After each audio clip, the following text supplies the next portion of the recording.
began to apply Kata to our agile practices at our company with great success. I've learned a lot these last 2 days. There's a lot of stuff that we're not doing so well. I must admit it's been a while since I read the book. The coaching or dojo that I was in yesterday afternoon was profound for me. It will absolutely impact how much the coaching that I do, and I'll advocate the rest of the coaches to do the same, to build even more rigor, scientific rigor in our retrospective process. So we began doing this using the Kata in the classroom exercise. How many folks have participated in one of these? How many folks have done this in their community somewhere? A couple of folks. So Mike's probably cringing that I chose to use this slide to insert here to remind me to talk about Kata in the classroom. I think this slide is really indicative of the thoughtfulness that went into putting together this Kata in the classroom workshop. This is an actual slide from the slide deck.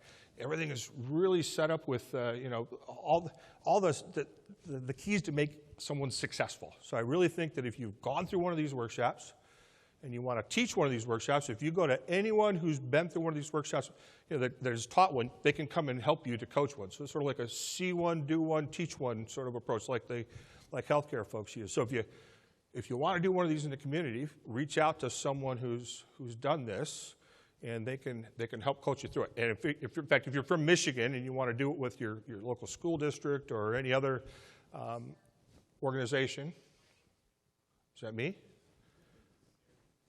Siri. Oh, Siri, ask her what's for dinner. So yeah, if you're interested in doing one of these with in your community in Michigan, I'm happy to help, and I know that other folks in the room would do the same. Anyway, we use this approach to start teaching folks what Kata was all about. Truth be told, if you were to talk to most folks in our company, they wouldn't even know what Kata is. It was just some folks that we exposed using this tool to the word Kata, and then sort of built the practices behind Kata into our retrospective process. Mike's helped us do a couple of these within our company. We've done a couple of these with the city of Detroit. We're trying to weasel our way into working with Detroit Public Education, but as someone pointed out yesterday, the teachers tend to have full plates. And so we've really got to figure that one out, right? Because this is powerful stuff. So again, I said applying Kata and knowledge work, sort of implying that you can't do it or it's hard. At first blush, it seems difficult. Knowledge work tends to be big stuff, despite our agile practices. Things they're too big. Things take too long. It takes too long to get feedback. So there's little repetition. The things that we look for in manufacturing, we say, when can we go see? And you're talking about a technology team, it might be like, well, maybe we're going to be doing this another project 6 months from now. So come back and we'll try this thing out 6 months from now. You can't see the work. It's all either up here or in a black box. So it's difficult to understand and elicit what's going on in the process. I tend to have, in our world, lots of dependencies. One team is unable to do things on their own. They're linked to another team. You've got to do a lot of coordination. That tends to hide a lot of opportunities and constraints. So the snowflakes, that was a nod to snowflakes. I thought that was funny. Couple that with the fact that oftentimes we don't have good direction, right? We have in our company, we're a successful company, but we have not had, is that 1 minute? We have not had consistent direction. We didn't know where we were going. And so we have lots of smart people. We're arming them with good tools. We're building good culture, but they don't know where we're heading. So the experiments would oftentimes go in different directions. So the new kid on the block, OKRs, anybody using OKRs in their company? Oh, wow, just a couple. Stay tuned. I bet you will be. More of you will be. They seem to be in vogue. I think I think they're working out to be pretty powerful for us. We have objectives at a corporate level that are being interpreted by folks downstream, and they don't like to call it cascading, but in effect that's what's happening is this direction or vision of where we want to be is articulated throughout the company, and each area of the company is choosing to figure out how they can help. So OKRs are something that we're using to give some direction, which is a part of the Kata process. We have some folks who in the industry who are out figuring out ways to scale Agile. I don't know if anybody heard of SAFe.